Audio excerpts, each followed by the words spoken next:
Hello, hello tout le monde! Voilà notre 22e fenêtre que l'on va ouvrir. Alors, vous êtes prêts? Allez, c'est parti! Oh, aujourd'hui, on parle de bullet journal. Bullet journal, se reconnecter et faire le point. Eh bien, tout simplement, aujourd'hui, on va faire le bilan. On nous propose de faire le bilan de notre année 2024. Donc, je vous donne simplement les grandes lignes pour ce bilan de l'année. Première chose, un petit premier paragraphe. Instant de gratitude. Listez tous les moments pour lesquels vous êtes reconnaissant pour cette année, pour tous des moments de gratitude. Donc, vous pouvez lister tous les moments de gratitude que vous pouvez, ou que vous vous souvenez, ou peut-être que vous avez fait, je ne sais pas, il y a une période, je vous avais proposé de faire, vous savez, des petits papiers de gratitude que l'on mettait dans un bocal. C'était d'ailleurs l'année dernière, si je me souviens bien, dans le calendrier de l'année dernière, où je vous avais dit qu'à chaque fois que vous aviez gratitude pour quelque chose, de faire un petit mot et de le mettre dans une petite bonbonnière ou un petit bocal.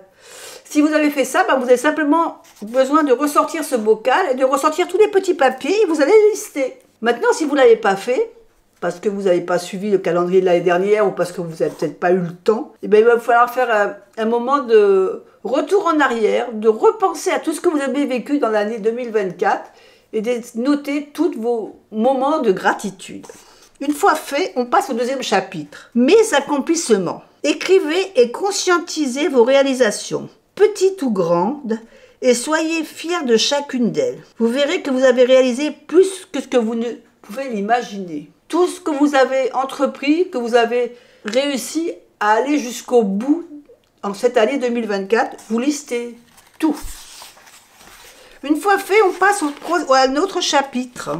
Apprendre de ses expériences. Notez maintenant les leçons importantes que vous avez tirées de vos expériences. Il peut s'agir d'un échec, d'une difficulté ou même d'une situation positive qui vous a appris quelque chose. Donc, vous faites deux petites colonnes, donc l'expérience et la leçon que vous en avez tirée. Un autre chapitre, prendre du recul sur les moments de doute. Quelles ont été vos peurs, vos freins et vos doutes pendant cette année? Une fois que vous avez dressé la liste de toutes ces choses plus difficiles à conscientiser, demandez-vous comment les transformer en chance et en force pour la fin de l'année et celle à venir. Là, je vous liste tous les chapitres qui sont énoncés ici. Maintenant, peut-être qu'il y a des chapitres qui ne vous parlent pas. À vous de faire le choix de ce que vous voulez mettre dans votre bullet journal ou pas. D'accord? Vous n'êtes pas obligé de tous les faire, mais je vous donne celles qui sont déjà mentionnées là. À vous de faire le tri et de faire ceux qui vous parlent.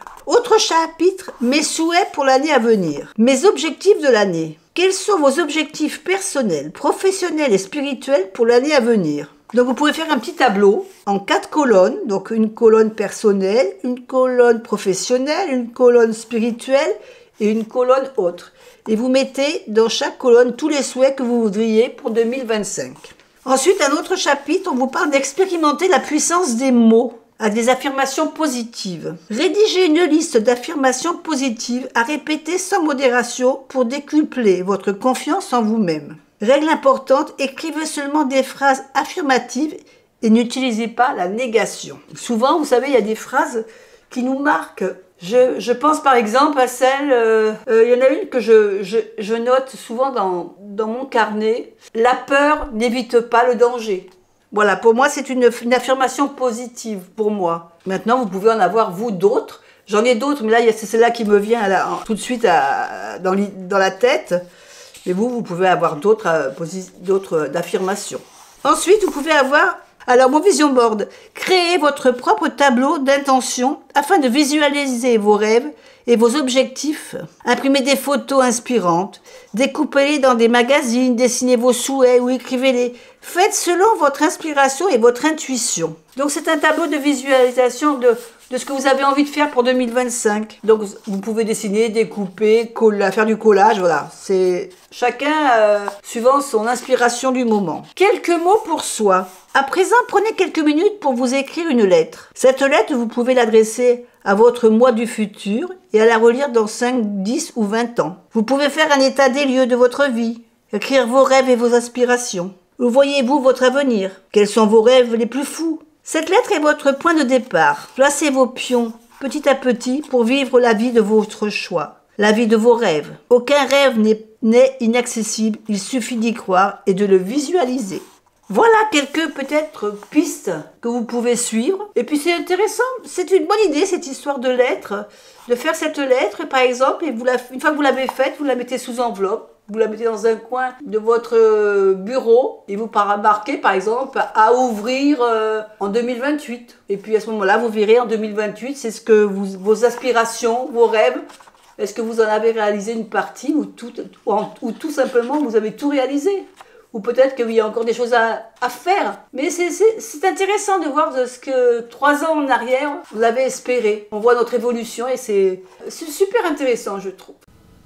Alors, ce que je vous proposerai aussi, en plus de faire, ce qui n'est pas indiqué dans le grimoire de l'Avent, mais que je vous propose de faire par rapport au tirage annuel. Vous savez, chaque année, dans le calendrier de l'Avent, je vous propose de faire un tirage pour l'année à venir. Si vous avez suivi celui de l'année dernière, vous avez dû faire votre tirage pour 2024. Donc, ce que je vous propose aussi, c'est de revenir sur votre tirage que vous aviez fait en décembre 2023 sur votre prochaine avenir. Et de vérifier par rapport aux cartes que vous aviez tirées, de faire un bilan par rapport à vos tirages et voir ce qui en ressort, ce qui vous est paru vrai, les choses où il y a des petites différences par rapport à ce que vous aviez trouvé dans votre tirage. C'est intéressant toujours de revenir sur les tirages qu'on a fait avant. Parce qu'on se rend compte peut-être aussi des faces. Ça nous permet aussi de voir comment on a interprété la carte et peut-être qu'on aurait pu l'interpréter autrement. Ça nous permet de rectifier un peu notre façon de voir les cartes de notre tarot ou de notre oracle. Voilà. Moi, je vous fais des bisous et puis je vous dis à demain.